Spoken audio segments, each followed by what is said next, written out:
ലോഡ്ജിന്റെ ആവശ്യത്തിന് വേണ്ടി പണിതതാ. ചില ചില്ലറ മാറ്റങ്ങൾ വരുത്തിയ നമുക്കിതൊരു ഒന്നാന്തരം ഹോസ്പിറ്റലാക്കി മാറ്റാം. ബിസിനസ് നടന്ന കോവിലത്തിന് സുധീന്ദ്രന് നല്ല തുക ബ്രോക്കറേജ് ഉണ്ടാവും അല്ലേ?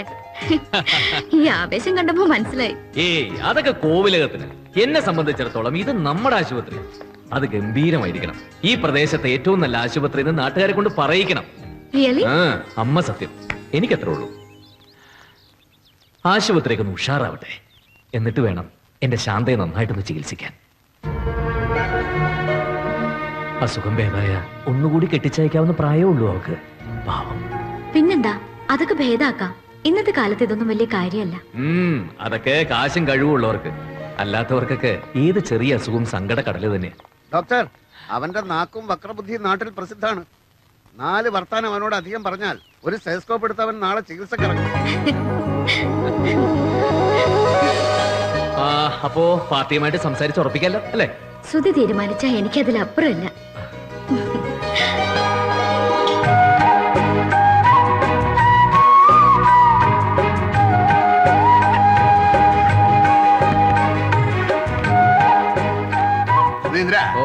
ആരെയും വിട്ടുപോകരുത്. നാളെ അതൊരു പരാതിയാവൻ. ഒരു ആശുപത്രിയാ, നമുക്ക് എല്ലാരെയും വേണം. അത്തരത്തിലുള്ള ലിസ്റ്റാണ് ഞാൻ ഉണ്ടാക്കിയിരിക്കുന്നത്. ഇതിനകത്ത് ചെറിയവരും വലിയവരും, ഇപ്പൊ രോഗം വന്ന് കിടക്കുന്നവരും ഇനി രോഗികളാകാൻ ചാൻസ് ഉള്ളവരും ഒക്കെ ഉണ്ട്. മരിച്ചവരാരും ലിസ്റ്റിലില്ല കേട്ടോ. അല്ല, മേനോ സാറിന്റെ പേർക്കൊന്ന് എഴുതട്ടെ. ഒരു അറ്റാക്ക് കഴിഞ്ഞിരിക്കല്ലേ.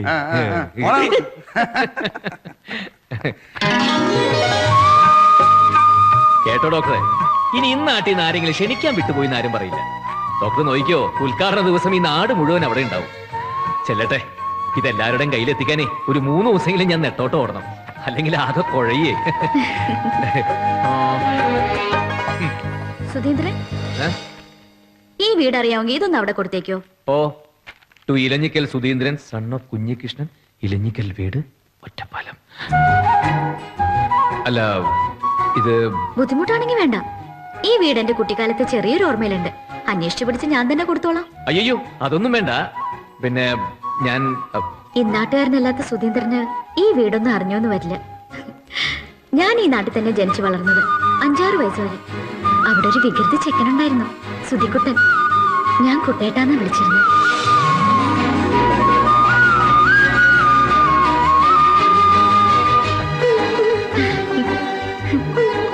ഇത്രയൊക്കെ ഒളിച്ചുകൊണ്ട് നടന്നിട്ടും ഒടുവിൽ പിടിച്ചുല്ലേ.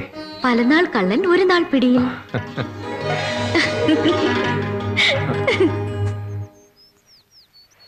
സുധി വെറുതെ പറയുന്നതാ. ഇത്രയും ദിവസം അവൾക്ക് ആളെ മനസ്സിലായില്ലാന്ന്. ഏയ്, മനസ്സിലാവാൻ എങ്ങനെയാ? ഓർമ്മ തെളിയുന്ന പ്രായാവുന്നതിന് മുമ്പ് പോയതല്ലേ അവള്. മനസ്സിലായി കാണില്ല. എന്നാലും തീരെ തെളിച്ചമില്ലാത്തൊരു ഓർമ്മയില് എവിടെയോ എന്റെ കണ്ണില് മണ്ണ് വാരിയിട്ട് ആ കുറുമ്പുകാരിക്കുട്ടി ഉണ്ടായിരുന്നു. വളർന്നപ്പോ അവള് വലിയ ഡോക്ടർ. ഈ ഉള്ളവനോ ഒരേരപ്പൻ. അല്ല, തിരിച്ചറിയാതിരിക്കാൻ നല്ലതെന്ന് തോന്നി. ചെറുപ്പത്തിൽ അവൾ എന്നെ കുട്ടേട്ടാന്നാ വിളിച്ചിരുന്നത്. ഇന്നത് പിന്നെയും വിളിച്ച് കേട്ടപ്പോ എന്റെ ദൈവമേ, എനിക്ക് വയ്യ. എനിക്കങ്ങോട്ട് കരയാനാ തോന്നിയത്, ആരും കാണാതെ.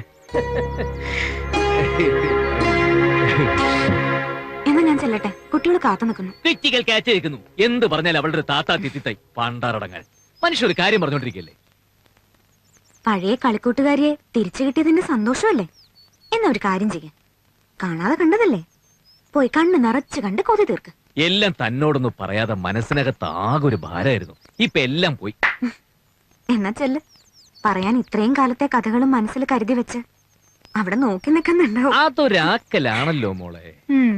ആക്കേണ്ട കാര്യമില്ല, ആയി കഴിഞ്ഞിരിക്കുന്നു.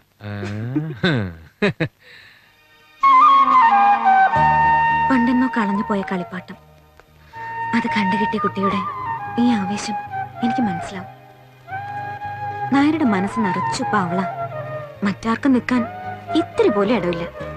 അതുകൊണ്ടാണല്ലോ ഒന്ന് കാണാൻ പോലും കിട്ടാത്തത്. എന്താടി നിന്റെ മനസ്സിനകത്തൊരു കുശുമ്പ്? അയ്യോ, ഒരു കുശുമ്പുമില്ല, കുറുമ്പുമില്ല. നായരുടെ മനസ്സ് സന്തോഷിക്കുന്നത് കാണുമ്പോഴുള്ള സന്തോഷേ ഉള്ളൂ. എന്നാ ഞാൻ ചെല്ലട്ടെ. ആശുപത്രിയുടെ ഉദ്ഘാടനത്തിന്റെ മൊത്തം കാര്യങ്ങൾ ഇപ്പൊ എന്റെ തലയിലാ.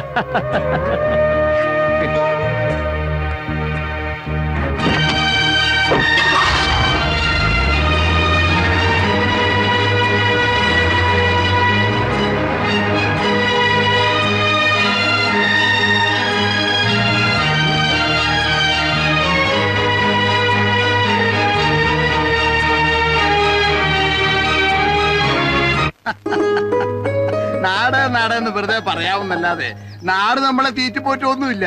നേരാ. അക്കാലത്ത് അങ്ങനെ അങ്ങ് പുറപ്പെട്ടു പോയതുകൊണ്ട് ഇന്നിപ്പോ കാലം നീട്ടിയിരിക്കാൻ 10 കാശ് കയ്യിലുണ്ടായി. ഇവൻ പൊട്ടൻ. ഏതോ ഒരു ഡോക്ടർ വന്നു ആശുപത്രി ഉണ്ടാക്കാൻ പോന്നു എന്നൊക്കെ ഇവിടെ ഇങ്ങനെ കേമത്തം പറയുമ്പോ ആരറിഞ്ഞു വന്നത് നിങ്ങളാണെന്ന്, ഡോക്ടർ സതിക്കുട്ടിയാണെന്നൊക്കെ. എനിക്കൊരു അറ്റാക്ക് കഴിച്ചതാണേ. ഒടുക്കം അവനവന്റെ മണ്ണിൽ തന്നെ ആവണോന്നൊരാശ. ആദ്യം സതിക്ക് വലിയ താല്പര്യം ഉണ്ടായിരുന്നില്ല. നാടെന്നും പറഞ്ഞ് ഓർക്കാൻ ഇവൾക്കൊന്നുമില്ലല്ലോ. അങ്ങനെ വിചാരിച്ചിരുന്നത് വന്ന് കണ്ടപ്പോഴല്ലേ മനസ്സിലായത് ഓർത്തെടുക്കാൻ ചിലതൊക്കെ ഉണ്ടെന്ന്. കുട്ടേട്ടന്റെ കണ്ണിൽ മണ്ണ് വാരിയിട്ടിട്ടുണ്ട് ഞാൻ. അത്രയല്ല, എനിക്ക് നല്ല ഓർമ്മയുണ്ട്. അതിന്റെ വേദന ഇപ്പോഴും. അതാ അതിന്റെ ഒരു സൈക്കോളജി. വേദനിപ്പിച്ചാലേ ഓർമ്മയുണ്ടാവും. കുട്ടാ, ഇതാരാണെന്ന് നോക്കി.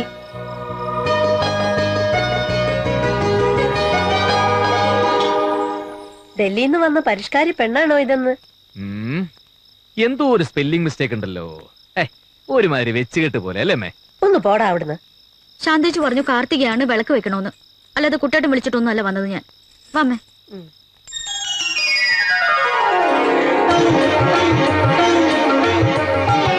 ഹലോ, ഞാൻ വെറുതെ പറഞ്ഞേട്ടോ.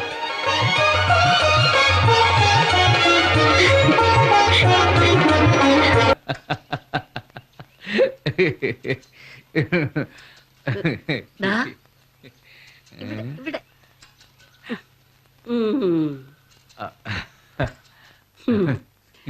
അല്ലടോ, ഇതിപ്പൊ വീട്ടിനകത്തായോണ്ട് സാരമില്ല. പുറത്തുനിന്നൊക്കെ ആയാ പിടിച്ച് നേരെ കുതിരോട്ടത്തോ ഉളമ്പാറയിലോ കൊണ്ടുവന്ന് ഇടുന്ന നാട്ടുകാര്. എന്ത്? അതെ, രോഗത്തിന് കാരണം ചികിത്സിക്കേണ്ട ഡോക്ടർ തന്നെ ആയോണ്ട് വലിയ കുഴപ്പമില്ല. എന്നാലും ഒന്ന് ശ്രദ്ധിക്കുന്നത് നല്ലതാ. അല്ല, ഞാൻ ഓരോരോ കാര്യങ്ങൾ ഓർത്തിങ്ങനെ. ഓരോരോ കാര്യങ്ങളല്ല, ഒരൊറ്റ കാര്യം. എന്തിനാ മോനെ നിന്നേക്കാൾ 2 ഓണം കൂടുതൽ ഉണ്ടു ഞാൻ. ദേ അങ്ങോട്ട് കളഞ്ഞിട്ട് ഇങ്ങോട്ട് വന്നിട്ടുണ്ട്. ദേ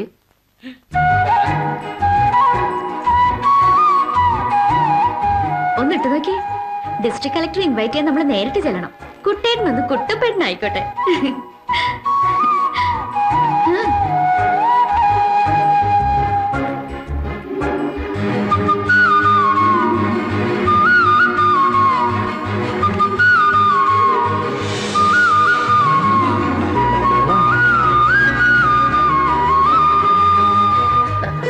ചെറുപ്പത്തിൽ വലിയ മോടിയിലൊക്കെ നടന്നിരുന്നതാ മോളെ. പിന്നെ പിന്നെ ഒരു നോട്ടോ ഇല്ല, തോന്നിയ പോലെ. ആ, ഞാൻ എന്റെ തടിയും കുപ്പായത്തിന്റെ മോടിയൊക്കെ നോക്കിയിരുന്നെങ്കിലേ ഇവിടത്തെ നല്ല വെടിപ്പാവുമായിരുന്നു. എങ്ങനെയുണ്ട്? കിട്ടേണ്ടത് കിട്ടിയില്ലേ? എന്നാ പോന്നോളൂ. അമ്മ പാരയായിട്ട് അവിടെ നിൽക്കണ്ട. അവരൊരുങ്ങിക്കോട്ടെ, ഒരു വഴിക്ക് പോവല്ലേ. നല്ല സ്റ്റൈലായിട്ടുണ്ട്. സ്റ്റൈൽ ഇത്തിരി കൂടി പോയോന്നാ എന്റെ സംശയം. പിന്നെ ഈ സാരി ഉടുത്തപ്പോ ചതിക്കുട്ടി നല്ല സ്റ്റൈലായിട്ടുണ്ട്.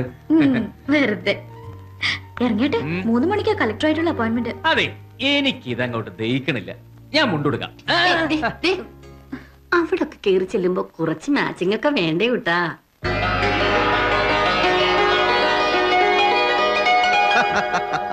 എനിക്കിതൊരു നല്ല തമാശയായിട്ടാണ് തോന്നുന്നത്. ഇത്രയും നാൾ എന്റെ പേരിൽ കളിച്ച ഒരു നാടകം സംസ്ഥാന അവാർഡിന് മത്സരിക്കുമ്പോൾ തന്റെ പേരിലാക്കാമായിരുന്നില്ലേ എന്ന്. നല്ല തമാശ, നല്ല ഒന്നാം തരം തമാശ. എനിക്കിതൊരു തമാശയല്ല. എന്റെ പ്രതിഭ വാടകയ്ക്കെടുത്ത് കോവിലകം ആളാകുന്നു. വീണ്ടും പാഞ്ചാലി കരയുന്നു എന്ന് ഈ നാടകത്തിന്റെ രചനയ്ക്കോ സംവിധാനത്തിനോ വല്ല അവാർഡും കിട്ടിയാൽ പത്രത്താളുകളിൽ കോവിലകം ഞെളിങ്ങി അങ്ങ് ഇളിക്കൂലേ? ഇളിക്കും മുടിയൂരെ, ഇളിക്കും. കാശുണ്ടാക്കാൻ മാത്രമാണെങ്കിൽ വേറെ എന്തെല്ലാം മാർഗമുണ്ടോ എനിക്ക്? ട്യൂട്ടോറിയൽസ്, റിയൽ എസ്റ്റേറ്റ്, വേണ്ടി വന്നാൽ ബ്ലേഡ് ബാങ്കും തുടങ്ങും. എന്റെ ഫ്യൂസ് പോയാൽ മാതൃഭൂമിയിലും മനോരമയിലും ഓരോ ഫോട്ടോ വീട്ടിൽ നിന്നാരും കൊണ്ടുകൊടുക്കാതെ തന്നെ അവരിട്ടോളും. അതിനാണ് മോനെ കോവിലകം ശ്രീധരന് കല, അല്ലാതെ നാട് നന്നാക്കാനൊന്നുമല്ല. നിന്റെയൊന്നും പ്രതിഭ ഖനനം ചെയ്യാനുമല്ല. ചെന്ന് വണ്ടി കയറ്. മത്സരക്കളിക്ക് തിരുവനന്തപുരത്ത് വരെ ചെല്ലേണ്ടതാ. വൈകിക്കണ്ട.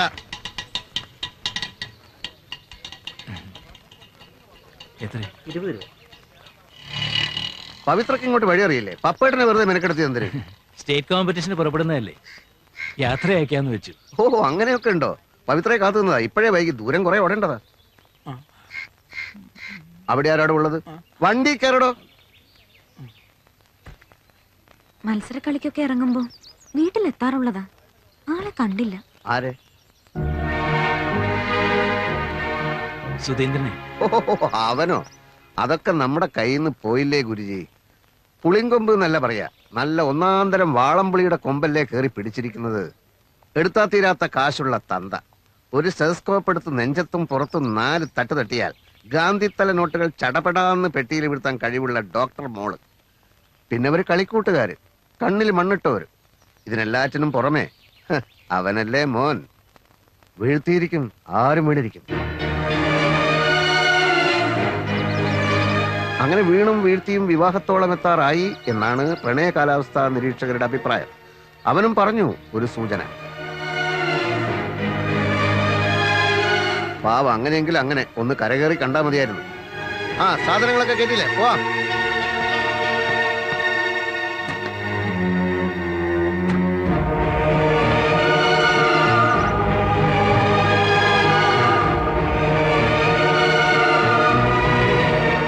നാടകമാണ്, അഭിനയമാണ്. അത്ര കണ്ടാ മതി ജീവിതത്തെ.